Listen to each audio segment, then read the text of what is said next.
Well, good evening, everyone, and welcome to Brass 101. My name is Tom Kelly, and we'd like to welcome all of you here this evening. Before I introduce our special guest and our presenter, I want to remind everyone that we will be doing another mid-season refresher that is coming up next Wednesday, the 24th of March, and you're welcome to join us. Tell your friends. If you find tonight's program to be informative and educational, please help us to spread the word about Brass 101. It's now my pleasure to kick things off tonight to welcome a very special guest. Please join me in welcoming Cindy Burlack to give us an introduction this evening. Cindy? Hi, Tom. Thank you so much for all you've done to bring this program to so many people. Tom's a wizard in that I know everybody takes technology for granted these days, but I'm very impressed with it. Being old school, I'm in New Hampshire, he's in Park City, and our presenter is in Sun Valley. We at the Bryce Ronnie Athlete Snow Safety Foundation are sensitive to every avalanche fatality. Our hearts stop each time we hear about one. We want to wind back time and whisper warnings in the ear of the victim. Every year, we wish we could do the same thing January 5th, which is the date Bryce and Ronnie, our son, passed away in 2015. Who would have thought it possible for two U.S. ski team athletes to die in an Austrian avalanche on a race trip? Certainly not us. So here we are whispering warnings into your ears. Please listen carefully and talk about what you learn here with your skiing buddies. We want you to be safe, but also have fun in the snow. We'd like to bring to your attention, this is a free program, and if you appreciate it and find it useful, we'd love it if you would go to our website, brassavalanche.org, and give us whatever you can to help us bring this program to other people.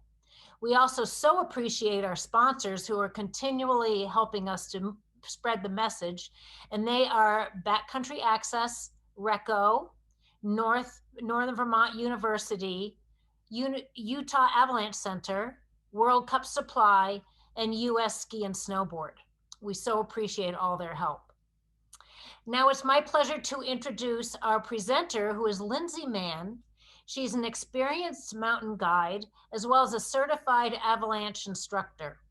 She works as a U16 coach in the Sun Valley race program. We're so proud to have Lindsay as our spokesperson and so appreciate all her knowledge. And here's Lindsay. Thanks, Cindy, and thank you, Tom, and a big thank you to the Brass Foundation and to everyone that's able to join us tonight. We wanted to do a mid-season refresher as the competition season's starting to wind down and more people and competitive athletes, parents, and coaches are finding themselves wandering out into the backcountry. During tonight's presentation, I'll start out by giving you an overview of some of what's been going on this winter in the avalanche world. And really the takeaway that I hope you get from that is a lot of it for this spring is about just going back to the basics, refreshing our knowledge, and the rest of the presentation will be just giving some reminders and chiming in a little bit of new information too, so that we can all have a good, safe, fun spring skiing out there. So some of you may have seen this statistic before, which I think it's really important to put up, that 90% of avalanche accidents are triggered by someone in the victims group or the victims themselves. And we think this is such an important statistic because what it tells us is that we have the ability to hopefully reduce the number of people that have been caught in avalanches. When I look back so far on this winter, to date, we've had 33 avalanche fatalities. And where you can find this information, which I think is worth sharing, is the Colorado Avalanche Information Center. Under their website, under accidents, they keep a list of all of the accidents in the US. When you go to that page, it has it broken out by mode of travel. And then it also below that has the accident reports. So to talk about this winter a little bit, like I said, to date, we've had 33 avalanche fatalities this winter, predominantly skiers. The next highest group, as you can see, is snowmobilers. And these accidents have spanned from New Hampshire all the way to California. So we've seen a lot of different accidents in different states. The first week of February was a particularly difficult week for the avalanche community. In a 7-day period, we saw 14 avalanche fatalities. And I pulled this photo below the statistics here of the danger rows over a week period of time from the Utah Avalanche Center. And the reason I wanted to point this out is this was the second week in February. So it was after that particularly difficult week in the avalanche community. And as you can see, in a couple days, the avalanche danger rating went from being considerable and moderate to, by Thursday and Friday of that week, the rows on Wednesday of that following week, the avalanche danger rows was all black, which is something that we rarely see and just highlights some of the really dangerous avalanche conditions that we were seeing this winter. And people are talking about just how some of these conditions have been a very historic winter. A few things that really stood out to me and a lot of the avalanche community is an example of this Mill Creek accident that happened in Utah, where 4 skiers were caught. The thing that stood out about this accident and an accident that happened around this time in Colorado is that we were seeing multiple people caught. And this avalanche in particular, we not only saw multiple people caught, but multiple parties. When I went through and read the accident report, something that was particularly striking to me was when they mentioned that when the people started doing the rescue that had been caught but weren't buried, they were digging up people that weren't in their party and they didn't know that they were out there. And so that just really stood out to me because that's not something that we commonly see happen. So why has this winter been so difficult? If you want to read more about that, there was a really good article that was published recently in Climbing Magazine asking exactly that question. So it's a couple different factors, but the primary one that we've been talking a lot about in the avalanche community for this winter is that we got snow early in a lot of parts of the West, and then we had a big dry spell. That big dry spell created widespread weak layers across the Western US. And so if you think about what's happening in the snowpack during that time is it created a very weak foundation. So as we continue to get more storms on top of that weak underlying snow, then we saw more avalanches and people were able to trigger those avalanches. So it kind of all goes back to, we just had a really poor foundation this winter, and it wasn't just in certain snow climates, it was really all across the Western US that we were having these issues. Another reason that we may be seeing more accidents this year is that sales of backcountry equipment has gone way up. And so it's hard to know exactly, but definitely anecdotally and looking at the numbers from different retail stores is they're selling a lot more backcountry equipment, avalanche rescue gear. As some of you may experience this winter, it's also been really hard to get into avalanche courses. So there's definitely more and more interest in the backcountry and more people going out. So what can we take away from this? And for me, it's really thinking about going back to the basics as we go into this spring season. Thinking about just what we can do, how we can manage our group, how we can manage our terrain, and doing exactly what you're doing tonight is coming online for an avalanche presentation to have those reminders, and maybe something that I say tonight will stick in your head when you're out touring this spring, and you'll think back or think a little bit differently about how you're choosing your terrain. So going back to the basics, I think another big takeaway that I've had from this winter is reassessing what we think is safe and having some different options for the day. I know that one thing I've encountered this year is I've had a good plan, I've had a good backup plan for that zone that I picked, and then I get to that trailhead and the parking is full in that area. And so all of a sudden I've got a great plan for one zone, but then I'm going to a different zone because with the increased users, I'm dealing with some things that we haven't dealt with before, like parking issues. So having a really solid plan and having a plan, if you know that you might be going to a more popular spot, of going someplace else and having that tour plan built out. And for me, what it really all comes back to is we have control over the terrain that we pick. And so as many of you may recall, is avalanche terrain is really the key to a lot of what we're doing out there. That's the piece of the puzzle that we have control over. So below 30 degrees isn't really steep enough to slide. 30 to 45 degrees is kind of that prime terrain where we see avalanches happen. And then above 45 degrees, we don't tend to see avalanches happen as much because the snow's just constantly sloughing off.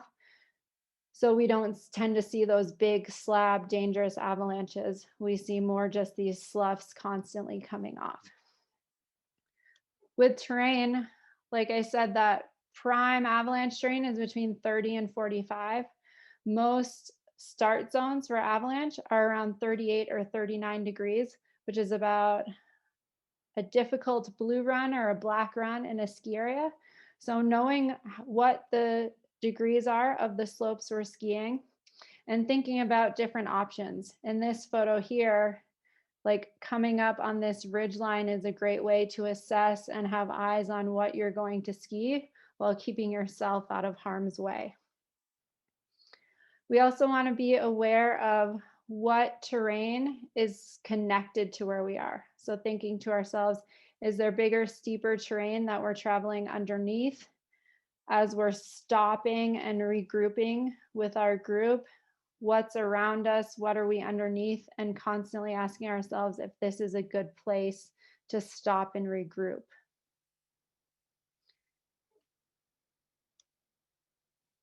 With terrain also, we really want to think about any places where the consequences are increased if we were to get caught in an avalanche, or even if we were to maybe just fall. So some of the places where consequences are increased, or what we like to call terrain traps, are places like gullies or sharp transitions. If you were to be standing in this gully, it wouldn't take a lot of snow to bury a person.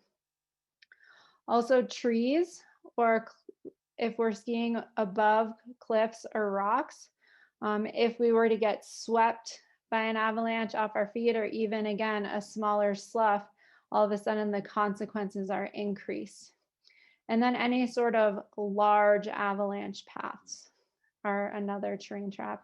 And as I get into the spring skiing and spring touring, I'm also thinking about these consequences and these types of terrain traps as I'm traveling uphill. So as we all like to ski corn snow in the spring, a lot of it's about timing. And so we might be going up when the snow is firmer and the conditions are firmer. So making sure that we have the appropriate tools for those conditions, but then also thinking about what's below us if we were to slip and fall in the uphill. So thinking too, as we get into this spring season, beyond just avalanches, but also just looking at that big picture view of what are the consequences of the terrain that I'm in and how is the best way to travel safely through it. And really keeping in mind that that prime start zone for avalanche terrain is right around 38, 39 degrees.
So it's just a fun little video that the Freeride World Tour put out, but I think there's some really good reminders in there. Um, Having a plan as we get into spring skiing, and now that the days are getting longer again, is really thinking about the effect that the sun's going to have. Are we seeing a lot of warming throughout the day? That's going to have an impact on the avalanche conditions, as well as just the timing of when we want to ski things during the day, and finding that balance and thinking about that as you're creating our plan. Now tends to be the time too that, we see people like we have all winter going out ski area boundaries. Last winter, we saw 4 avalanche fatalities that occurred inbounds within ski areas. To date this year, there have not been any avalanche fatalities inbounds that I know of, but there have been several accidents that have happened just out of ski area boundaries. So recognizing that if you're choosing to go out ski area boundary gates, is treating that just like the backcountry, is having the plan, having the correct equipment, talking with your group about it.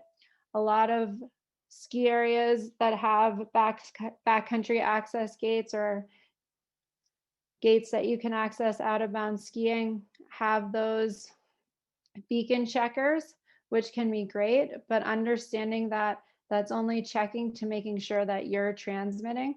That doesn't check all of the functions of your beacons. It's not checking battery percentage, and it's not checking that your beacon is also able to search. So having those reminders when you're with your groups, when you're going out of bounds, and it's also a great time to reconfirm your plan for the day. And if anyone doesn't feel good about it, then they have the option of staying inbounds. When we venture out of North America, and hopefully some of us will be traveling soon again, but things are different in North America than they are in Europe and other places.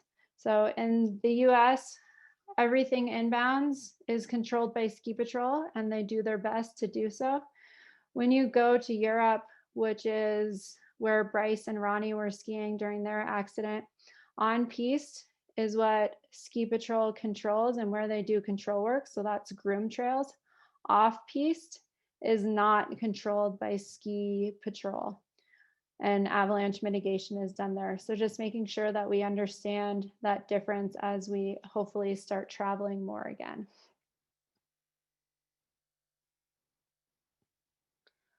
I want to kind of spend the rest of the time talking through the 5 get the points. So get the gear, get the training, get the forecast, get the picture, get out of harm's way. These are 5 simple steps that are reminders of things that we want to do each season and each time before we go out in the backcountry.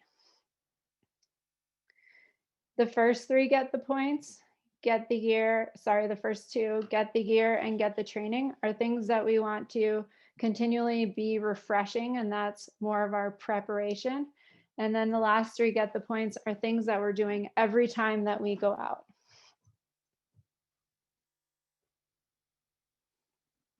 So getting the gear, the avalanche transceiver, probe, and shovel, these are the 3 minimal basic pieces of equipment that we want to be bringing with us every time we go out, and that we want to make sure our partners are carrying as well. So with an avalanche transceiver, we want to make sure that we have a good battery percentage. We use more battery percentage when we're in search mode than transmit. So most manufacturers recommend that you have over 50% battery percentage. We also want to know and be checking regularly that our avalanche transceivers are able to work in search mode, so that they're able to pick up another avalanche transceiver, that they're transmitting a signal so that someone is checking us when they're in search mode, that they're picking us up. And then we really want to be aware of the proximity of our avalanche transceivers to other electronics. So things like cell phones, radios, It's getting warmer now, so hopefully we don't need too many heated gloves, but all of that will interfere with the signal that your avalanche transceiver is. And so the rule of thumb is that you want to keep those electronics 20 centimeters away when you're in transmit mode and 50 centimeters away when you're in search mode. And that's something I like to check with my group each day of where our avalanche transceiver is in relationship to any electronics. Probes is another vital piece of avalanche gear. If someone were to get caught in an avalanche, we would do our transceiver search, and then the next thing we're going to do is we're going to move to probing. So we want to make sure that us and our partners are familiar with putting them together, and that we have a probe and our partners have a probe that's at least 260 centimeters long is the industry standard for that. And then we want to make sure again that we all have shovels. After we get a probe strike when we're doing a search, the next step is shoveling, which shoveling really takes the most amount of time in an avalanche rescue. So we want to make sure that us and our partners have a good metal shovel. A great simulator of avalanche debris is the debris that a plow pushes in your parking lot. That gets really firm, it hardens like concrete. That's very similar to what avalanche debris feels like. And these are kind of the 3 minimum pieces of gear we want to bring with us when we're going out in the backcountry.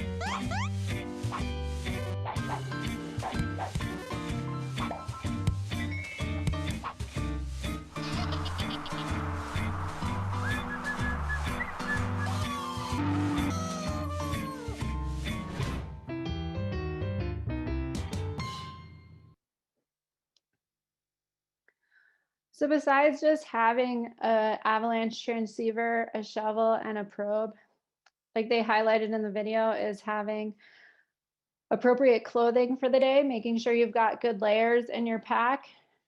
I think having and knowing what your communication scene is like when you are where you're going to be touring for the day.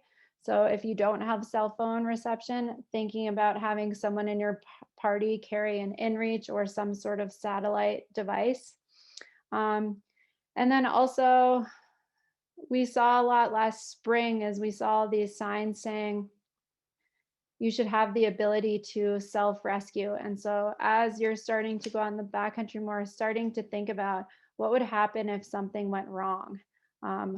If I broke a ski pole, if I broke a ski, starting to create a little bit of a repair kit to carry with you to think about what you would be able to fix in the backcountry. It doesn't need to be huge, but taking some items like duct tape and baling wire and ski straps, those go a long way with helping with equipment failures in the backcountry. And then also this picture here, this is from a guides training I did earlier this fall. And this is one example of a sled that you can build with skis and a tarp to be able to start self-rescuing someone in the backcountry if you were to need to do that. And the most important stuff with all of this gear is that you're practicing with it and that you and your partners that you're going out with know how to use it.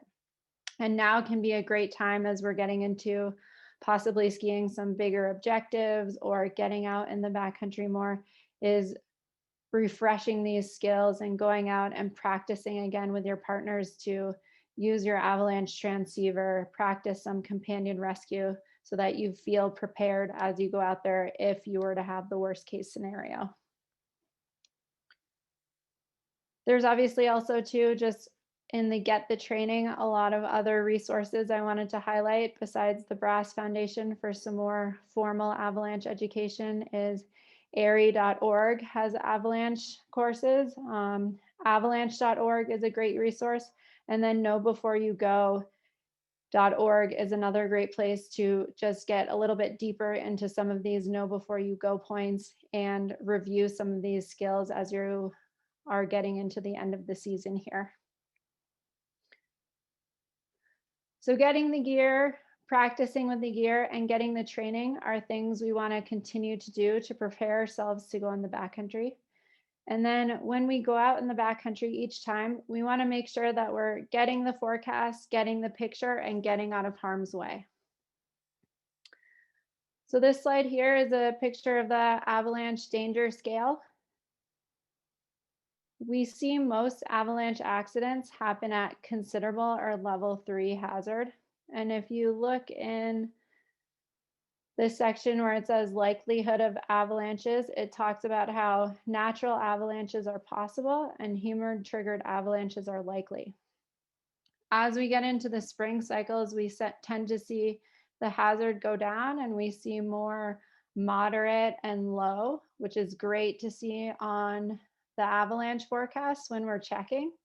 And I would encourage everyone, as we start seeing more yellow and green, is to understand what that means. So if you look under travel advice for moderate or the yellow danger rating, it says heightened avalanche conditions on specific terrain features, evaluate snow and terrain carefully, identify features of concern.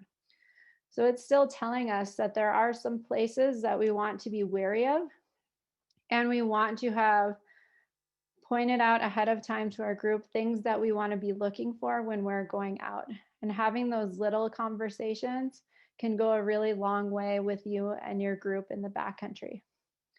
It also says under avalanche size and distribution, under moderate is small avalanches in specific areas or large avalanches in isolated areas. So we still have the ability, it's unlikely, or it's possible, right? Human triggered avalanches are possible to trigger large avalanches in isolated areas. So just thinking about in your planning process and as you're reading the forecast, as you start to see more yellow in the forecast, is understanding that where those large avalanches and isolated features might be, and that's terrain that you want to think about avoiding for that day. Under low, again, it's generally safe avalanche conditions, but you want to watch for unstable snow and isolated features. So again, just having the conversation with your group prior to going out, and as you're going out, as you start to see more green in the forecast, where might some of those isolated terrain features be? And it might only be a small avalanche that you're able to trigger in low danger, but am I around a terrain trap? Are there cliffs below me? And so just making sure that you're getting the big picture and we're not just getting a little bit complacent with the avalanche forecast as we start to see the colors change. The avalanche forecast is also really going to highlight for us what is the problem today. So it's going to give you the problem type in the forecast. A lot of the forecasts now have these little information buttons. And so if this was a live web page, if I scrolled over that or I scrolled over persistence lab, it's going to tell me exactly what that main problem is and what that means. It's going to tell me where that problem is located, the aspect and the elevation, and then the likelihood and size of triggering that avalanche. And then we're taking all of that information and we're trying to make a plan from that and thinking about, okay, what terrain is appropriate? What do we want to avoid? And then we're choosing our objective for the day.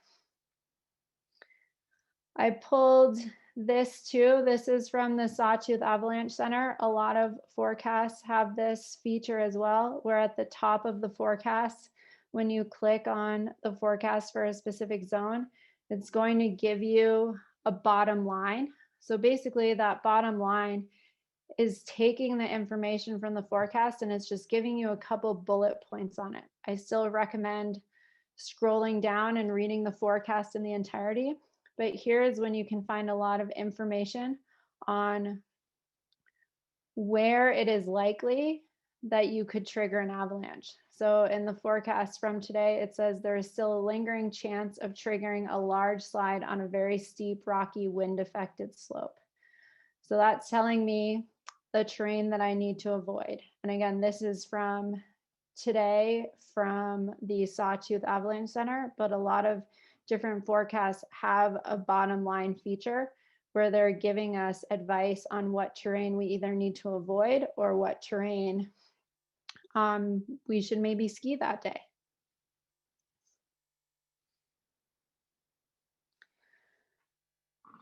So once we get the forecast and we've generated our plan with our group and we've created some different options and talked with our group about different places that we want to assess the snowpack or think about it, once we're out there, we want to pay attention to terrain that's around us and looking at obvious clues.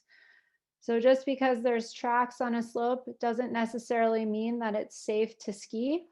We want to be assessing the conditions ourselves and making sure that we feel good about what we're choosing to ski that day and that we're not relying on other people's decision making. And also too, sometimes it can be hard to tell how old those tracks are. So maybe those aren't tracks from today and the conditions were different the day that they chose to ski something. Another thing that we want to keep looking for as we're going out is any signs of recent avalanches on similar slopes. This is just nature screaming in our face about what's going on out there. And so if we are touring up and we see that there was an avalanche on a southeast slope at an elevation similar to what we were planning to ski, that should be a big red flag for us about thinking about maybe we need to adjust or change our plan because we just saw some avalanche activity on that slope. And then if we hear any cracking or collapsing in the snowpack, that's literally the snowpack talking to us. And when we most often see cracking or collapsing, we're below 30 degrees, so we're not on terrain that's steep enough to slide, but we've created an avalanche on that lower angle terrain. So that's, again, nature screaming at us that something's going on. Paying attention to what the winds are doing as well, and where it's depositing snow and where it's taking the snow from is important. And then especially as we get into springtime, I know here we might be unfortunately forecasted for some rain at some point soon at lower elevations. But anytime we're adding more moisture to the snowpack quickly, the snowpack does not respond well to that. So rain or new snow is another sign that things are changing with the snowpack. And then evidence of rapid thaw. So especially as we get into the spring, if you see any of these roller balls, which is what's pictured here, that means that things are starting to heat up. We typically see them around like rocks or cliff fans that are coming out. And that is a sign that the snowpack's heating up and that we might see some wet, loose avalanche activity as things start heating up. So that's something we want to be aware of. And basically with all these red flags, the snowpack does not like when things happen quickly. So if we are out there and we're seeing any big changes happening quickly with the weather, then that's a sign to us that we want to just pay attention a little bit more and really think about our plan and be reassessing our plan with our group. And it all goes back to just picking terrain that we feel good about. The next get the point is getting out of harm's way. So really thinking about on both the up and the down, where are we regrouping? Where are we stopping? And before you're choosing to take a break is just looking around, thinking about what's above me, what's below me. Is this a good place to stop? Or maybe if I walk 10 feet further over, would that be a better place for our group to stop? So just getting that big picture view of what's around us. And is this a good place to stop, both on the uphill and the downhill? And a common travel technique that we use as to get out of harm's way is skiing one at a time. And I think that's a great question to be asking your group anytime you're either crossing a slope on the uphill or skiing something on the downhill is, how do we want to ski this terrain? Are we going to ski it one at a time, or is it just, are we not in avalanche terrain and it's okay for us to spread out a little bit and ski this together? But asking yourself that question is, what is the best way? I think if there's any concern is we want to think about skiing things one at a time, keeping eyes on the person that is skiing or riding that slope. And that can also be true for the up. Like in this photo here is, we want to, if we're crossing slopes, we want to also be thinking about traveling one at a time or going across something one at a time. In addition to the 5 get the points is, as we're traveling out there, like we've talked about, or I've alluded to a lot so far, is backcountry skiing is all about teamwork. It's really important to have a good communication plan when you're out there.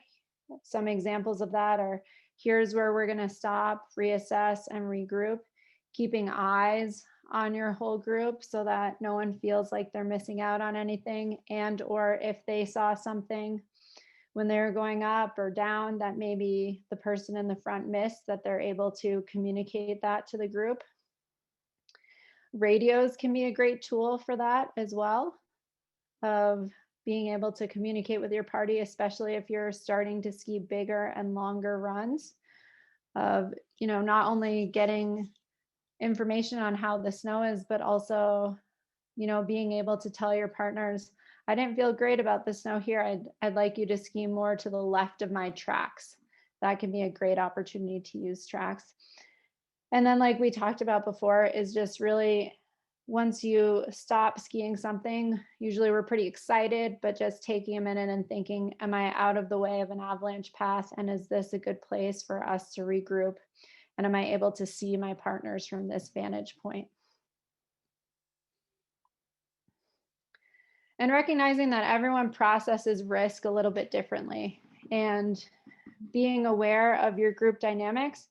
One thing that we see a lot with people that are really, really good skiers and riders is that it gets put on them a lot that just because they're a great skier, they must know everything about the mountains. And so I think having some self-awareness of, you know, this, I might be a really strong skier or rider, but maybe my experience in the backcountry or my experience in avalanche conditions isn't as high as my skiing ability.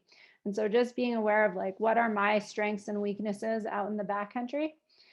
That doesn't mean that your observations aren't still prudent if you don't have a lot of experience. It is important that everyone in the group has a voice and is pointing out things as you go along.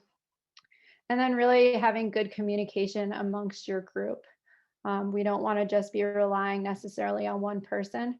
There's a lot that everyone can contribute to the group, and making sure too that everyone feels good about the route that you're traveling on, both up and down. And as we know too, we can get influenced by social pressures in the backcountry as well, just like we can in any other environment. Sometimes we're drawn to places because it looks great skiing and there are no tracks, or we feel peer pressure to hit that jump or hit that cliff because we want to fit in with our group. Or, you know, we've said to ourselves, well, I've really wanted to ski this peak. It's spring, so I should be able to ski this peak. It's really important that we're going back to this whole systematic process of reading that forecast first, figuring out what the conditions are for the day, and then figuring out our objectives. It gets to be a little bit tricky sometimes if we're very focused on one objective and we're saying we need to ski this day.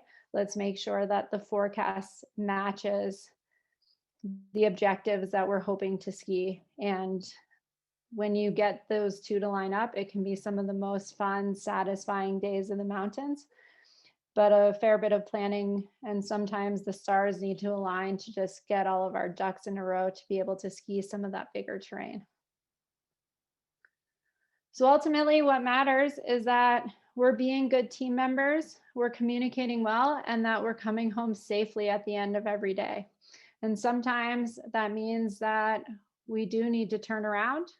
Other times it means that we have a full green light to go and ski some big peaks.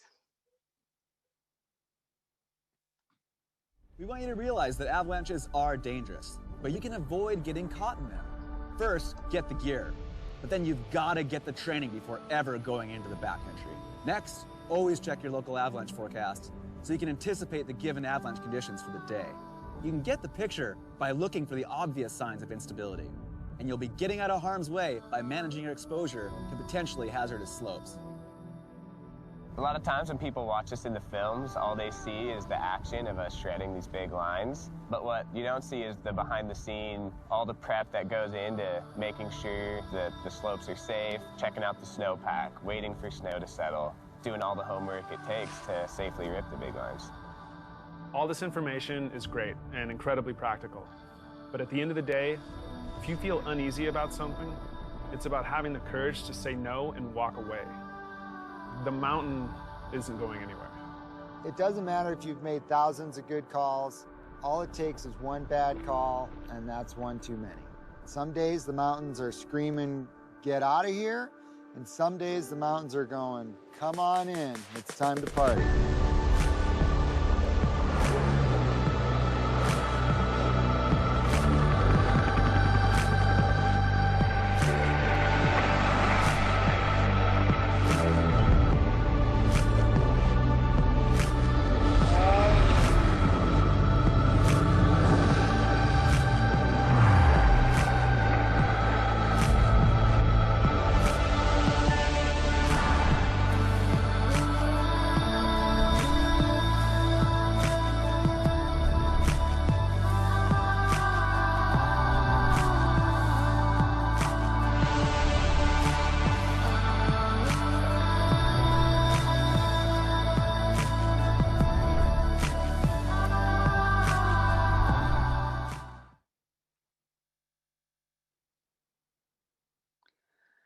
So that's kind of the meat of our presentation that we wanted to go through tonight. We did want to leave plenty of time for questions at the end. So Tom's going to jump on with me and help mitigate some of the questions.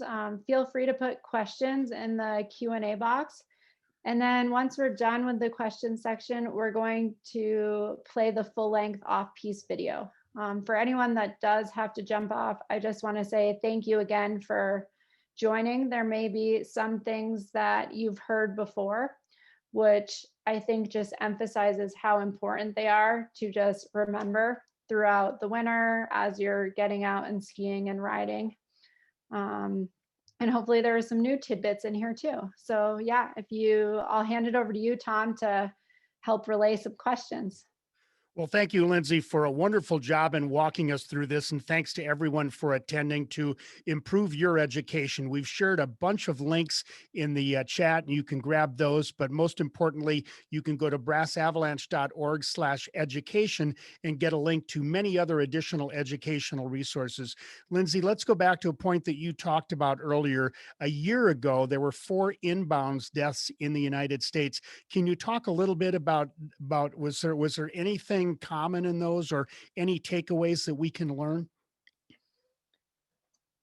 I think for inbound accidents in the US, I just really would advise people to, when you get those big snowstorms and it's a day that you're choosing to ski inbounds, turn your backcountry brains on a little bit too. We talk a lot about easing into terrain in the backcountry, and I think that having that attitude on certain inbounds powder days, especially when everyone around you is, getting powder fever and whatnot, is to just think about some of these reminders that we talked about in this presentation, because Ski Patrol does their best, but they sometimes miss things as well. Lindsay, if you're there at a resort, you're skiing inbounds, it's a powder day, should you wear a transceiver? I've started to more and more, and I think it's something good to think about. I've talked to a lot of ski patrollers, and most ski patrols, the way that they're going to respond if they got a call for an inbound avalanche is first, they're going to send ski patrollers on site to assess. Ski patrollers are wearing avalanche transceivers, so they're going to start a transceiver search first. And then pretty quickly, hopefully, Reco and avalanche dogs are going to come. So I do think if you own a transceiver, it's a big powder day. Why not have it on and turn it on? You had mentioned earlier also about particularly the Mill Creek deaths, but if you look across all 33 fatalities, and that does include snowmobiles as well in that total, but if you look at the skiers and snowboarders who were killed this year, most all of the accidents were experienced backcountry individuals. What's the takeaway from that? They seemingly had the knowledge, but still got caught up. Yeah, and I think it goes back to, and I've listened to, there's some really great podcasts out there. There's been some really good media this year on, just talking about these avalanche deaths, because this has been such a notable year. And one of the things that I've heard a lot, and a lot of conversations I've had about that, is the more experienced backcountry users is there's more people out there. Part of why we all like to go in the backcountry is to have some distance from other people and just be with our group. And so they're starting, the theory is, or the thought is, that maybe they're skiing terrain that they're unfamiliar with. And they're saying, oh, well, I have good skills at navigating and route finding, so I'm going to go try this zone that I maybe haven't skied before, or they're venturing to some different places. And then I think it also goes back to the idea of, it's just a good reminder for everyone, whether you're experienced or new to the backcountry, is just reassessing and rethinking about what is safe. Are my go-to options that I typically go to in certain conditions, are they appropriate for the conditions that we have? Are they actually safe with the avalanche conditions that we're experiencing? The avalanche rose, compass rose that you showed earlier is a really vivid example of giving people a snapshot of what the conditions are like. Where can skiers and snowboarders find that? Is it something you can find at a resort, or is it really best to get that through an app or online before you go out? Yeah, checking. So if you go to avalanche.org, they have a map of the US and they have all of the avalanche centers on there. And so then knowing, depending where you are, but you can see where all the avalanche forecasting zones are, and then you can click on that zone to get the forecast. So avalanche.org is a really great resource, obviously, too, like Googling your local avalanche forecast, or for me, I'm on the newsletter for Sawtooth Avalanche Center. So every morning I get an email with the forecast. And then also to all the forecasting centers are doing a better and better job of using social media and putting out avalanche warnings or tips on snow conditions via social media. And that's also a way that people can submit observations when they're going out, is through hashtags on social media. Michael, thanks for posting that link to avalanche.org in the chat. Just one other follow-up on this, Lindsay. Is that avalanche rose updated during the day, or is it generally posted in the morning and that's what you should use for your daily report? Yeah, so let me scroll back a couple of slides, because that's really an important point, Tom. So when you're checking the forecast, you want to check the date on the forecast as well. Sorry, I'm having trouble finding that slide. But most forecasting centers, they will issue a forecast anywhere between 6 or 7 a.m. in the morning. And as you can see here, so it tells you the time that it was issued. So this one that I pulled this morning came out at 7:21, Tuesday, March 16th, and it expires tomorrow morning. So they're not regularly being updated during the day. A lot of times, though, if they anticipate weather moving in throughout the day, that will be highlighted in the text of the forecast. Or it's also important to check the weather tabs on the avalanche forecast. That's a great resource for mountain weather. You told us earlier about keeping our cell phones and other electronic devices away from our transceiver. If you have a Reco device installed in your clothing or somewhere else on you, do we need to be careful of the proximity, or is that okay? Not that I know of, it's okay. And I've talked to some ski patrollers about this too, is that, if there were to be an avalanche rescue inbounds and someone was wearing a beacon and you have Reco, how would they deal with that? And their response to me was, if there's bystanders with beacons on, they can turn them off if they're searching the debris.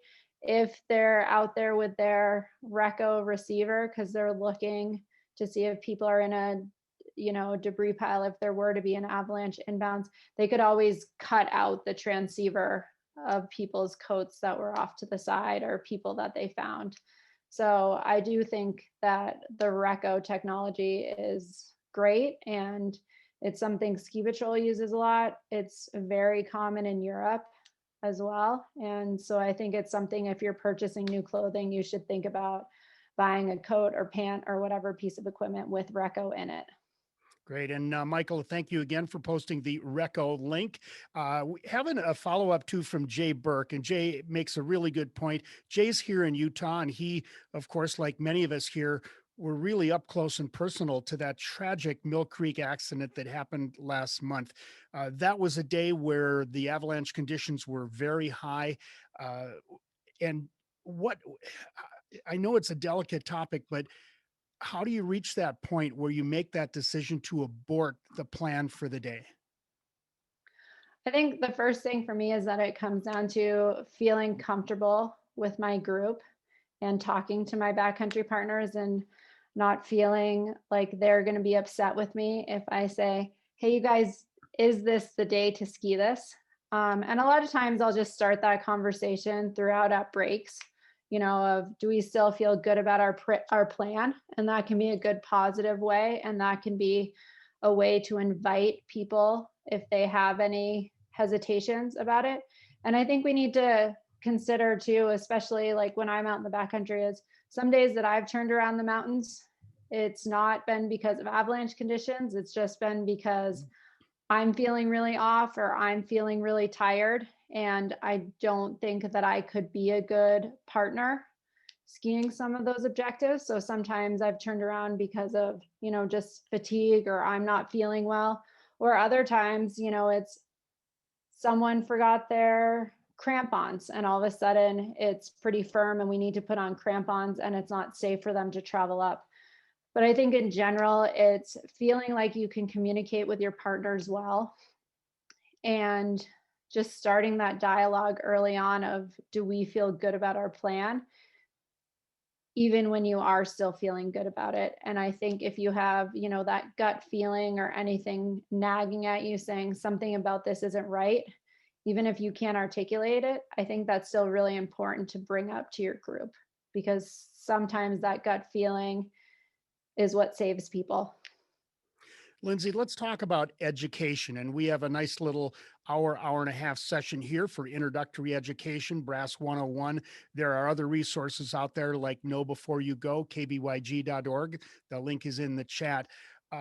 What's a good, if you're planning to be out in the backcountry, how much education should you get? How important is on snow? And is education something you should be doing every year?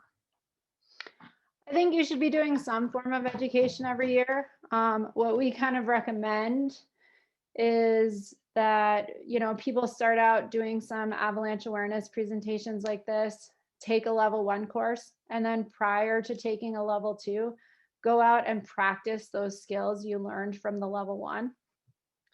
And then you'll feel more prepared and you'll get more out of taking a rec level 2. I think another great way to get education is as a guide. I always really like it if I am out guiding someone and they come up to me in the day for a 1-day tour and say, Lindsay, I want to be out front a little bit, or I want to talk you through my plan. And I'd love to get some feedback from you on where and how I'm setting a skin track. So, if you have a group that you regularly tour with, is hiring a guide for a day can be a really nice way to get education. Similar to if you're going to a new place where you haven't toured before, hiring a guide for a day can be a great way to get a lot of information on the snowpack and get some ideas of places that you can see on the rest of your trip.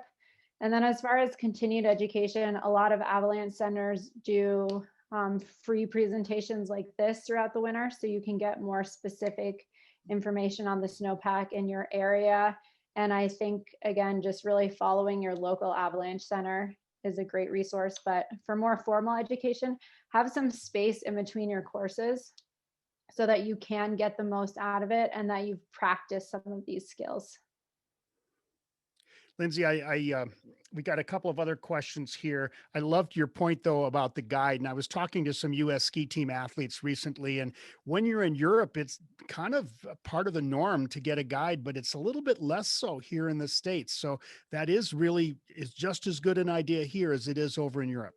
Yeah, and especially if you're traveling to a place you haven't been to before, it can be really nice as a way to get local information. Let's talk about apps that you use. And I know that different avalanche forecast centers may have an app. They do at Utah Avalanche Center here. But do you use any particular apps to get as much information and as timely an information as possible? I have some weather forecasting apps that I'll look at. One that's good here is Dark Sky. But where I find myself really using apps a lot is not necessarily for the forecast that I'll do at home when I'm drinking coffee in the morning and making my plan, but for navigation. So Gaia, GAIA, and CalTopo, they both have different layers that you can add to topo maps that have slope angle shading, which can be really nice, and it is a really nice way to refresh the plan when they're out there. So most of the apps that I tend to use aren't as much forecast based. They're more for navigation. The exception to that is if you are traveling to Europe. I've had this one app recommended to me, Snow Safe, which is a really good way to easily find the avalanche forecast in Europe. I love the concept of the slope gradation. I happen to use Gaia GPS. Is this something, I know this is a relatively new innovation to apps. Is it something that you can put some amount of trust in, or is it, you need to use every tool just to a certain extent and not put complete trust in it? But how accurate is it and how helpful is it? It's really good at giving you a big picture as far as the slope angle shading goes. What it's going to miss is smaller features. So, if there's like a small cliff band or, just one rollover, the way that my understanding of how the slope angle shading works is it takes the average of certain slopes. And then obviously, as we just know with any technology is, as terrain changes. So for example, here we had a earthquake here last spring, and I know that there are some earthquakes in Utah a little bit. So, how long that takes to actually get updated. But, I think it's a really good tool to use those slope shading apps, and it's super helpful to get the big picture of the landscape. And then we still just want to be looking around when we're out there and confirming what's on those maps with what we're seeing out there. Well, we're going to wrap up our Q&A, and these were some really good, insightful questions. And thanks to all of you who contributed, and thanks to those of you who put links into the chat. Before Lindsay introduces our final video here today, I just wanted to thank everyone on behalf of Brass. If you found this to be a helpful session, please tell a friend, send them to brassavalanche.org. And most importantly, if you feel you can make a small donation to support the efforts of Brass to provide this free education, simply go to brassavalanche.org and click on the donate button. And we really do appreciate your support. With that, Lindsay Mann, thank you so much. I'll let you introduce the final video off-piste. Yeah, thank you everyone for joining.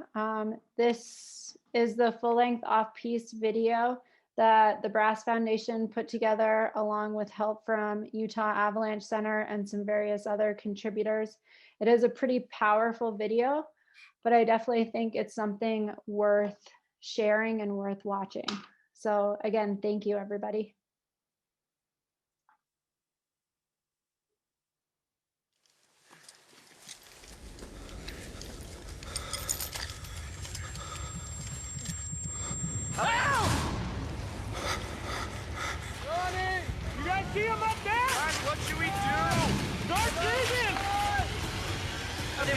beacon. No beacon. Dispatch, possible 2 avalanche victims buried. 1, 2, 1, 4. I see something. Is this one of your friends? Yeah, that's Bryce. No pulse. Starting CPR. 1, 2, 3, 4, 5, 6, 16, 17, 18, 19, 20. 1, 2, 3, 4, 5, 6, 7, 8. Lift off 3. 1, 2, 3. Are you sure there were only 2? Yeah, there's two. Okay, we're gonna find him. Ronnie! Not breathing, no pulse. Starting CPR.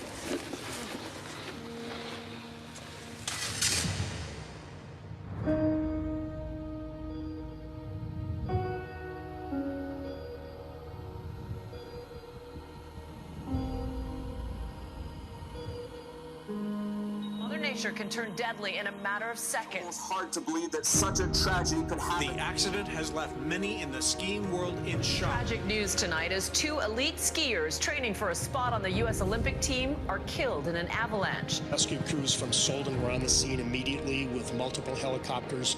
Our thoughts and prayers are with those who are apparently lost in this specific incident.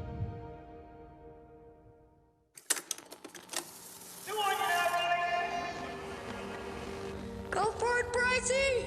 Who are you? I'm Bryce Astle. How does the gangster chains play into effect in your slalom skiing? Pretty aerodynamic.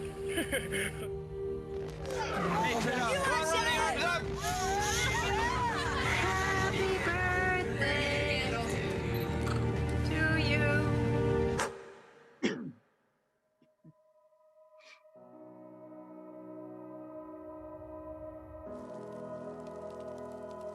I was shattered, and I know everyone around me was too, and can't even possibly imagine what it was like for the families. Losing Bryce and Ronnie was a huge hit to the U.S. team. They're the next generation. These 2 guys were the best in their disciplines. Bryce in slalom, Ronnie in downhill and Super G. They were the next up-and-comers. They could be the guys competing in the Olympics.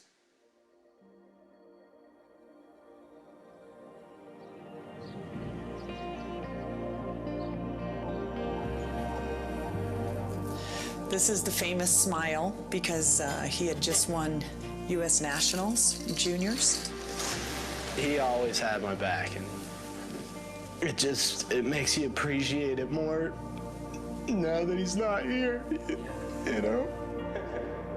Bryce was such an important part of my life, and after we lost him, it was a pretty easy decision for my wife and I to name our son Bryce. He lived for every moment. He would get done training and he would go out and he would ski.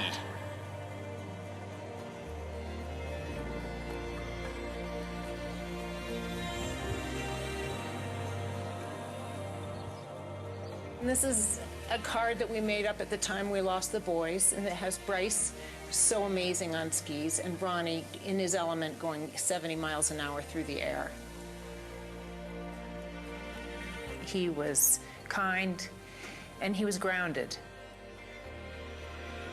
Ronnie, he was always just a jokester. He wasn't afraid of the World Cup vet. He would just always speak his mind to me, and I love that about him, you know? Watching him laughing just made me think, wow, I have the best brother ever. He was a good teammate, he was a good friend, a good son, and we had a lot of fun together. January 1st, 2015, I took Bryce to the airport. He was going to hook up with Ronnie Burlack and the rest of the U.S. ski team. They were going to Europe to train for Europa Cup. We got to Solden, and it had just snowed a lot. Obviously, there's no training because there's so much snow. So we sent everyone out to go ski around and have some fun. Just seeing snow that's untouched and being like, this is a dream come true. We're having an amazing time. We could see the bottom of the valley, we could see the road, so we started skiing. I just remember skiing across this face, and all of a sudden, I just heard cracking.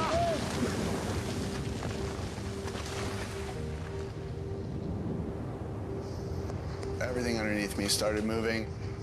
I saw Bryce, and I heard him say, oh shit. I never even saw Ronnie. We stood there and we watched them go. Nothing made any sense.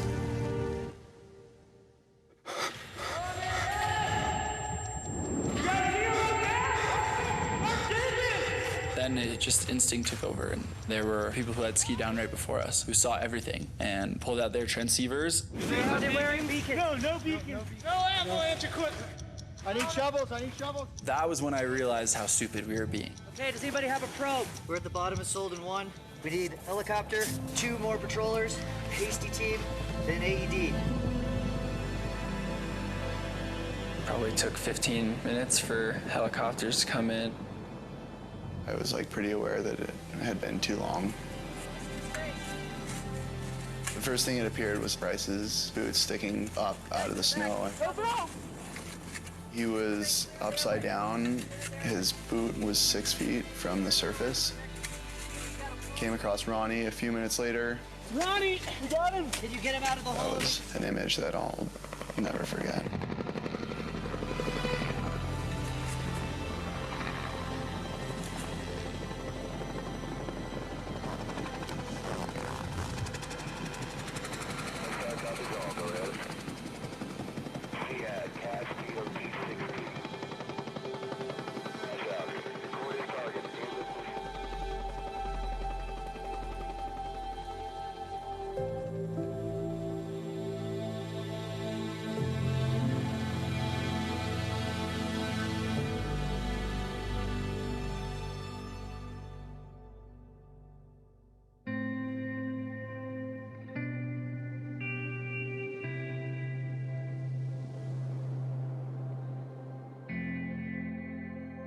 The concept of riding up a lift, skiing on a trail, and we're in danger, that did not exist in any of our heads.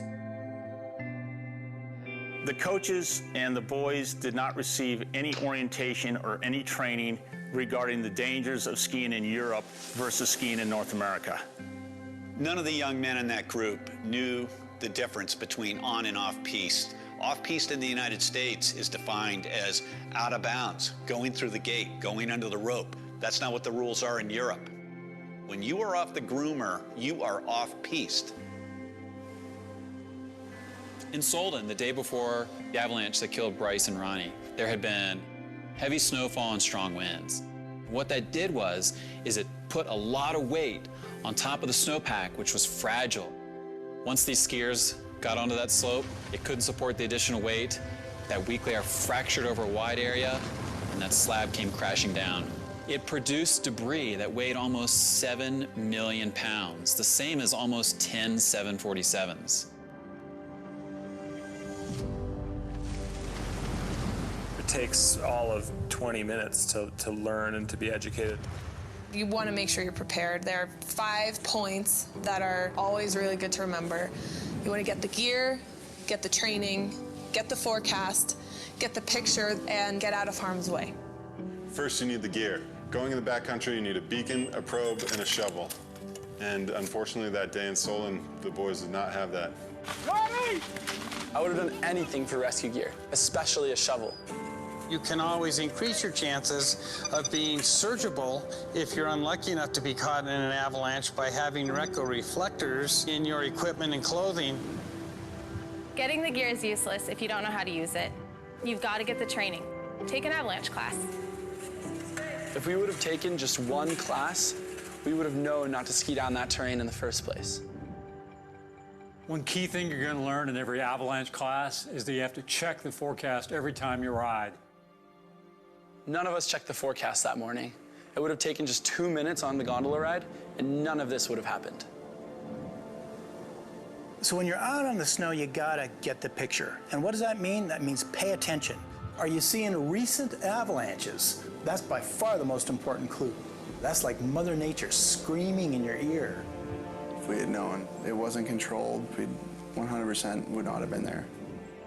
Finally, get out of harm's way. What that means is only one person is riding the slope at a time.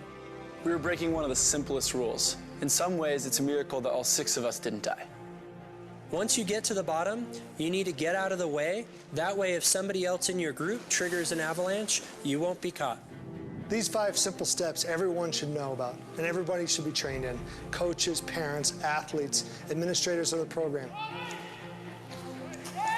Everything that we did could have easily been prevented. I wish I could say that I couldn't have done anything to save their lives. That's just not true. Anytime you have a major accident like this, it causes a ton of introspective thought. We realized that we really needed to look at it from the top down, bottom up. How can we make sure everybody's more educated to avert and reduce the chance of anything like this ever happening again? That's why we at Brass are creating avalanche education specifically for coaches and athletes. We're also creating snow safety policies to be followed by ski racing groups. Ski racing is definitely a dangerous sport. But what we're going down is a really highly regulated area. You have all the fencing, you have the snow prep, you have all these things that are out there to keep you safe. You get out there in the backcountry, there's none of those luxuries. For the people who assume that just because they know how to ski terrain or they know how to rip down a mountain because they ski downhill, it's a very different beast. Don't let this happen to you and your family. Get educated, get out there, so we can keep skiing for Bryce and Ronnie, so their legacies live on.